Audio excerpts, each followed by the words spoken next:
Cette voiture. Non, tu sais pas non plus. Là, c'est la course autocross. Vous connaissez, on a parlé du rallycross tout à l'heure. Et là, c'est un peu le cousin. Et là, c'est de l'autocross. C'est-à-dire que c'est des circuits entièrement en terre.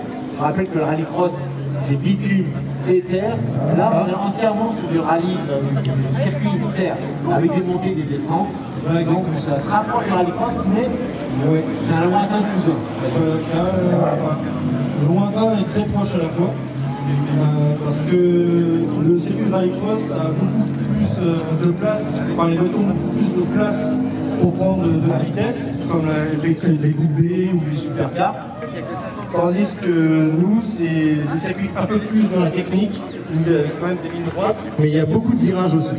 Donc, il y a plusieurs catégories. Là, on va faire une monoplace, Un buggy. un siège, en fait, Voilà. buggy, si tu veux. Et il y a aussi des berlines type rallye ou rallycross. Un biplace. Voilà, il y a plusieurs catégories. Il y a un peu encore en même temps, chaque catégorie est différente, mais c'est tout le temps qu'un pilote. Un pilote. Voilà, comme moi, Mais c'est pas uniquement des monoplaces. Là, c'est un châssis Voilà. buggy. Il y a des berlines, comme les 205 ou d'autres voitures classiques. Non. Oui, alors il y a Je connais pas trop, hein. Il y a les catégories voitures. Ah, Donc c'est maxi tourisme et super tourisme. D'accord. Comme les divisions 3 qui est en rallycross qui font un peu les deux parce que c'est des châssis tubulaires. Et il y a les buggy. il y a des buggy comme celui-ci. Voilà, donc il y a les buggy, ça c'est la catégorie buggy cup, 2 roues motrices. Deux roues motrices, oui. Voilà. Il y a aussi la catégorie Super 700. Donc c'est la même chose, pardon, sauf que c'est en 4 roues motrices. Ah, là, c'est obligatoirement 4 roues motrices. 4 roues motrices. Voilà. Et il y a les super buggy. Oula, c'est quoi ça? Les super buggy, c'est ceux qui font plus de 2 litres de cylindre. Ah ouais. Donc souvent c'est 2 moteurs de moto à côté. Par exemple 2 millénaires. Ah ouais. Donc ça envoie. Là, sur ce modèle-là, tu as un moteur de moto. Voilà. On le voit très bien, mais on peut mettre autre chose. Voilà, en pick-up, on a soit la possibilité de mettre un moteur de moto, donc pour ce châssis-là, 1400 ZZR ou 1340 à Yabusa. Ouais. Et on peut aussi mettre un moteur de voiture, et souvent les pilotes mettent des moteurs Honda pour les moteurs de voiture. Alors, ce qui m'interpelle, je ne sais pas si les amis publics ici pensent comme moi, c'est que le moteur, il est en porte-à-faux à l'arrière. Hein. Exactement. Le pilote, il est très avancé. Et là, il n'y a rien. C'est lui ça. Pourquoi le pilote, il n'est pas plus reculé? Alors en fait c'est parce que là ça va laisser la place pour tout ce qui est radiateur et réservoir. Alors, donc le réservoir se pose en position Oui, centrale. ici. Radiateur également sur les côtés, sans doute. Le radiateur, les supports sont juste là. D'accord, ok. Alors ce châssis-là, il porte un nom, hein, il est marqué là. Châssis propulsion. Propulsion. C'est une entreprise vendéenne. Donc ça c'est un châssis neuf qu'on a refait. Il est nickel. Je l'ai acheté neuf. Il est nickel. Ça vaut combien un châssis comme ça? Que le châssis. Que le châssis. Que le châssis, là il y a à peu près 9 000 euros. 19 000 euros. 18 le 000 euros. châssis. Voilà, juste le châssis. Oui, hein. Il faut que la voiture est finie complète, ça monte à combien? Avec une préparation. Avec une motorisation comme celle-ci et une belle préparation pour que ce soit fiable, avec les amortisseurs, parce que j'ai choisi des amortisseurs de compétition UMC, c'est à peu près entre 35 et 40. D'accord. Ça arrive à un budget, ouais, pas loin de 40 Voilà. 000 euros. D'accord. Et après, pour la saison, il faut monter les pneus. Voilà. Alors, budget de pneus, sans doute, 6 euros. Oui, alors je suis en 14 à l'avant, en PSA. Ouais. Alors, Et un pneu classique, hein, on voit bien. Voilà, oui, c'est des pneus classiques que j'avais sur moi que je vais monter, mais ce sera des pneus spécifiques Copper. D'accord, pour la terre. De compétition, voilà. Il n'y a que ce type de pneus qu'on peut mettre. On n'a pas le droit de mettre d'autres gammes. On n'a pas le droit. Alors, pour en revenir C'est un peu à... comme en rallycross. Là, de mémoire aussi, c'est Copper en rallycross. Ouais. Ils ont le droit de mettre que des Copper. Ouais, ça évite comme ça qu'il y a des... C'est pour que ce soit égal entre les pilotes. Et par contre, à l'arrière, je suis monté en 15 pouces en jantes body. Ils sont réusinés parce que c'est des jantes body à 3 mais ils ont refait les trous pour gagner du temps. Donc ça fait à peu près 10 kg par jour. Donc là, pour la faire rouler, bien sûr, tu as mis des tubes, mais ce sera l'emplacement des amortisseurs, Voilà. qui seront, bien sûr, ici. Hein, avec quelques notions de compétition, des voitures de course, les amortisseurs seront ici. Là, bien sûr, on aura la crémaillère ici. Alors, ça c'est des supports pour les bavettes. Ah non, la crémaillère, elle est là, je suis bête. Voilà, c'est ça, Elle est là. la crémaillère. Donc ça, c'est des supports pour les bavettes. Oui, je suis bête, la crémaillère, elle est là. Juste en plein, dans le nez. Voilà. Alors tout se démonte facilement, hein, avec des copies rapides. Et c'est assez facile de travailler sur ce genre de voiture, de réparer. Hein, c'est un problème. C'est vrai qu'il y a plus de place comparé au moteur. Parce que le moteur est beaucoup plus accessible. Si on démonte ici, on a tout de suite accès. Pour le démontage du moteur, c'est très facile. Et ça, c'est des. On est bien protégé dans cette voiture. Oui. Et là, un cage, comme on dit. Et on ne va pas se faire de mal dans cette voiture. C'est surtout qu'il fait bien protéger aussi parce que le rapport poids-puissance avec ce moteur-là, 103 chevaux pour 510 kg. 203 chevaux pour 510 kg. Voilà. Donc voilà.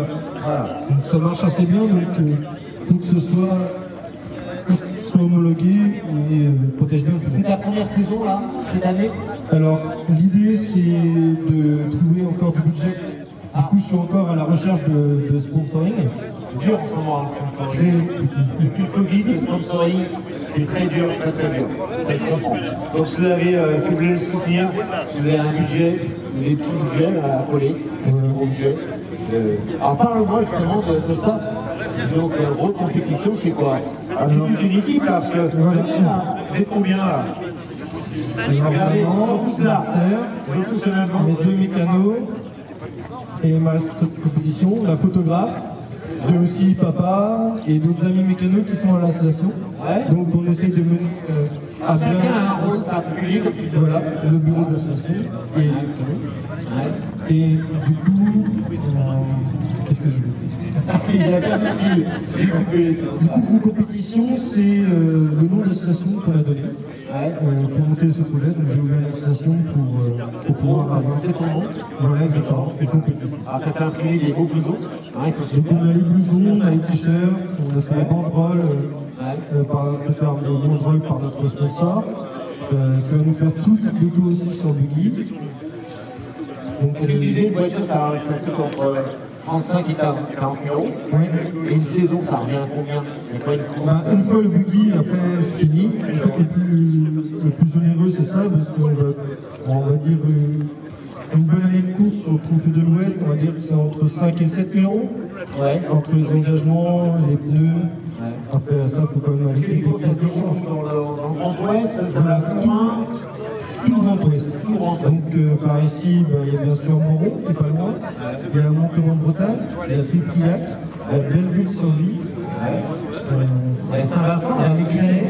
il y a Saint-Vincent-des-Landes. Oui, celui-là, il fait partie du championnat de France. Ah, c'est Déjà, là, si on fait sur un trophée de l'Ouest l'année prochaine, je pense que ce sera déjà pas mal. J'entendais chez moi hier, les moteurs. C'est quel but que tu châteaux hier?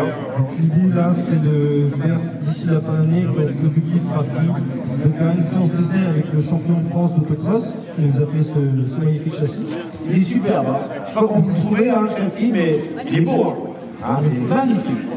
Alors, je te le propose maintenant, quand il sera fini, dans quelques temps, j'espère, de le revenir avec grand plaisir. Écoutez, Ah oui. hein, il sera fini. Qu'est-ce que vous en pensez? Hein? Ah, vous êtes d'accord? Ouais. Donc, ben écoute, nous, Papa 35, on t'encourage dans cette saison. J'espère que tu trouveras les financements pour courir. C'est bien de la guerre, en compétition automobile, c'est les sponsors. Dans beaucoup de sports automobiles aujourd'hui, c'est très compliqué. Ça a toujours été.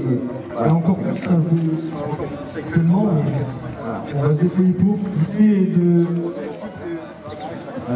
Problème de micro, vas-y. l'idée est de prouver que même avec un petit budget, on peut rouler, parce qu'on vient de commencer, on est une équipe familiale. Oui, c'est ça. Certains ont des gros budgets pour pouvoir rouler. Nous, on a vraiment un budget très très serré. Et l'idée, c'est de donner aussi l'idée à d'autres jeunes pilotes comme moi. Et à quel âge? Moi, j'ai 25 ans. Et de prouver aussi que tout le monde a sa place sur la piste et que tout le monde peut rouler.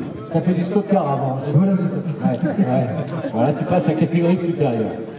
Oui, ça change complètement. Comme tu disais, le stocker, c'est pas vraiment un sport. Ça permet d'apprendre beaucoup de choses en matière de mécanique, de savoir démonter, les moteurs, etc. De savoir souder, de savoir faire les pièces électriques, de les simplifier, enfin plein de choses. Mais sur ce type de choses-là, de compétition, il y a beaucoup de choses à apprendre parce que déjà on change de choses, moteur moto et moteur voiture. Et puis là on passe d'un châssis tubulaire à une pièce de voiture, donc c'est complètement différent. Voilà. Un petit mot pour les autres? Allez. Alors. Et un petit mot. Content de faire partie de cette équipe. Moi, je suis la maman de Raïla. Et fière de notre fils. Voilà. Le premier supporter. Oui. Hein. Ok. Et les autres, alors le mécano, il est là. Hein, deux mécanos. Donc, j'espère qu'il n'y a pas trop de sortie de route. Hein, pas trop de casque non plus. Hein. Ouais. Bon, il y a des expériences quand même au niveau mécanique, quand même, un peu, j'espère. Oui, parce que Vous êtes mécanicien de métier, quoi. Ouais, et toi? du coup, moi je suis plus. D'accord. Bon. Mais ils sont partis tout de suite là-bas. Ils sont pas du micro, disons. Hein? Bon, bah, alors j'espère que ça se passera bien cette saison. Ben, mesdames et messieurs, vous pouvez les applaudir. Une équipe assez sympathique. Et franchement, on vous attend quand vous voulez, ça sera remonté. Voilà. Merci encore. Ah, il y a un Facebook, voilà, on a les réseaux sociaux, donc on a Facebook, on a une page Facebook où on met toute l'avancée du BDI, où on va mettre toutes nos courses et tout. Instagram également. Donc on a Facebook Recompétition et on a Instagram Recompétition. Et on va bientôt avoir une chaîne YouTube ici Recompétition pour que tout le monde puisse nous suivre. Et pour donner aussi une belle image, aussi aux sponsors, parce que l'idée ça est là aussi. La communication, ça sera d'accord. Bon, on pourra vous suivre, donc j'espère que ça se passera bien. Merci encore à vous et bravo pour les applaudir, mesdames et messieurs. Voilà. Et bien voilà, c'est terminé. On est un peu à la bourre.